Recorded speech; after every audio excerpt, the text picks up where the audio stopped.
నమస్కారం బాబాయ్. నమస్తే బాబాయ్ ఏం లేదు బాబాయ్, రేపొద్దున మోడీ గారు, చంద్రబాబు గారు, పవన్ కళ్యాణ్ గారు ఇక్కడ మీ మీ ఊర్లో జరుగుతున్నటువంటి సభకి ఎలా జరుగుతుందంటారు ఏర్పాట్లు చకచకా జరుగుతున్నవి.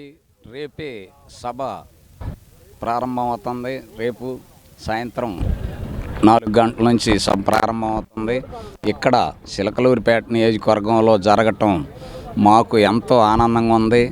ఇక్కడ స్థానిక నియోజకవర్గం ఇన్ఛార్జి మాజీ మంత్రివర్యులు గౌరవనీయులు శ్రీ పత్తిపాటి పుల్లారావు గారి ఆధ్వర్యంలో జరగటం మాకు ఎంతో ఆనందంగా ఉంది. ఇక్కడ చిలకలూరిపేట నియోజకవర్గంలో ప్రభుత్వం అధికారంలో ఉన్నప్పుడు తెలుగుదేశం 4,500 కోట్లతో అభివృద్ధి చేసి ఉన్నాడు.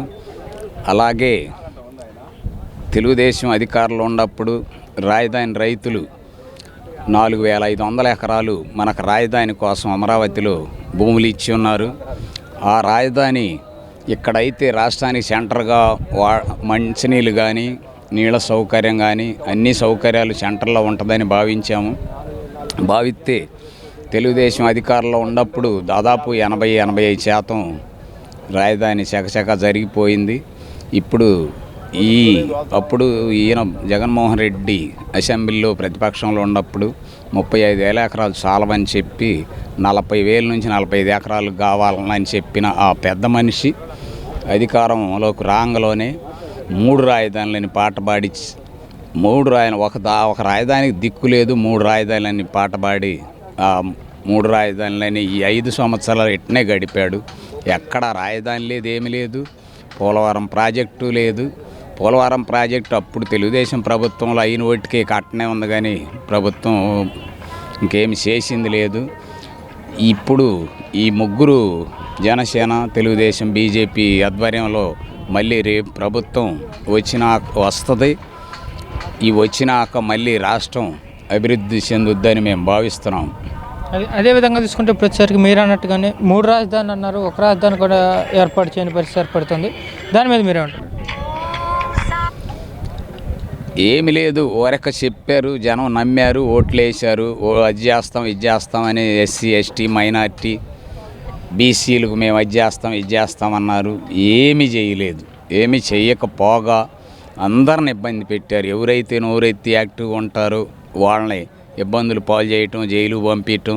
తెలుగుదేశంలో కూడా మీరు చూశారు, తెలుగుదేశం పార్టీ జాతీయ కార్యాలయం మీద దాడులు చేయటం కానీ, బాబు గారి ఇంటి దగ్గర పోయి గోల్ చేయటం కానీ, అధ్యక్షుడు అచ్చెన్నాయుడిని ఇబ్బంది పెట్టడం కానీ, అనేక మందిని మొన్న రీసెంట్గా మాజీ మంత్రి గవర్నర్ పత్తిపాటి పుల్లారావు గారి అబ్బాయి అసలు రాజకీయాల్లో సంబంధం లేని వ్యక్తిని ఈ నియోజకవర్గంలో పెద్దగా ఎవరు తెలియని వ్యక్తిని పుల్లారావు గారు బాగా యాక్టివ్గా ఉంటున్నారని చెప్పి వాళ్ళ అబ్బాయిని ఇరికిచ్చి 14 రోజులు రిమైండ్ అయ్యి వచ్చాడు. మొన్న మీరు చూశారు ఎంత ర్యాలీయో. ఆ పిల్లగా వీళ్ళకి ఇంకా సానుభూతి పెంచారనుకుంటున్నా నేను చూసి. అదేవిధంగా తీసుకుంటే ఇప్పుడు వచ్చేసరికి మీరు ఒక రైతు నాయకుడిగా చెప్పండి బాబాయ్, రైతులకు అండగా ఉంటామని చెప్పి రైతు భరోసా కేంద్రం ఏర్పాటు చేసామన్నారు. అతను రైతులకి ఉపయోగకరంగా ఉందంటారు ఈ ప్రభుత్వం? అసలు ఏమీ లేదు. ఆర్బీకే కేంద్రాలు ఉత్సవ కేంద్రాలుగా ఉన్నాయి కానీ ఏమి చేసింది లేదు. అదే ఒక రైతు పోయి పలాని మందులు, నీళ్ళ మందులు కానీ బలం మందులు కానీ కావాలంటే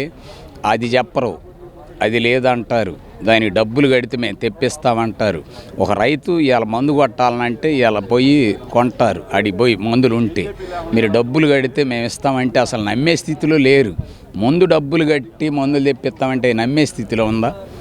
గత తెలుగుదేశం ప్రభుత్వంలో రైతుకి లిఫ్ట్ ఇరిగేషన్ స్కీములు ఏంది, ఈ నీళ్ళ మందులు కానీ బలం మందులు కానీ సబ్సిడీ మీద ఇవ్వటం కానీ, రైతులకి సబ్సిడీ మీద రైతు రథాలు ట్రాక్టర్లు కానీ బోర్లు కానీ ఎన్నో చేశారు. కార్బోల్ పట్ల కానీ స్పేర్లు కానీ ఎన్నో చేశారు.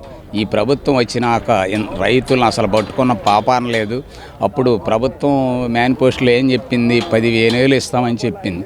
ఇప్పుడు కేంద్ర ప్రభుత్వం వాటితో కూడా కలుపుకొని 6,000తో కూడా కలుపుకొని 15,000 ఇస్తున్నారు. అదేవిధంగా తీసుకుంటే ఇప్పుడు వచ్చేసరికి వైసీపీకి సంబంధించినంత వరకు ఎమ్మెల్యే టికెట్ కావాలంటే సంబంధించినంత వరకు జగన్ గారు అంటాం ఏంటంటే చంద్రబాబు గారిని కానివ్వండి, లోకేష్ గారిని కానివ్వండి తిడితే తప్ప వైసీపీకి సంబంధించినంత వరకు ఎమ్మెల్యే టికెట్ ఇవ్వనంటున్నారంటే దాని మీద మీరు?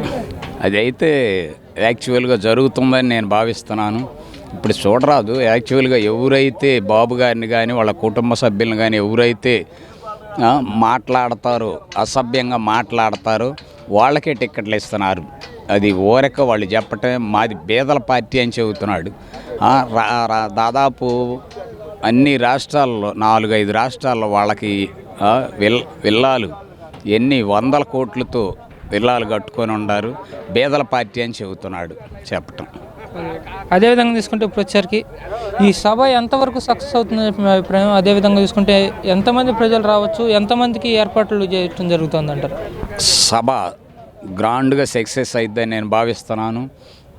12 నుంచి 15 లక్షలు వస్తారని అంచనా వేస్తున్నారు.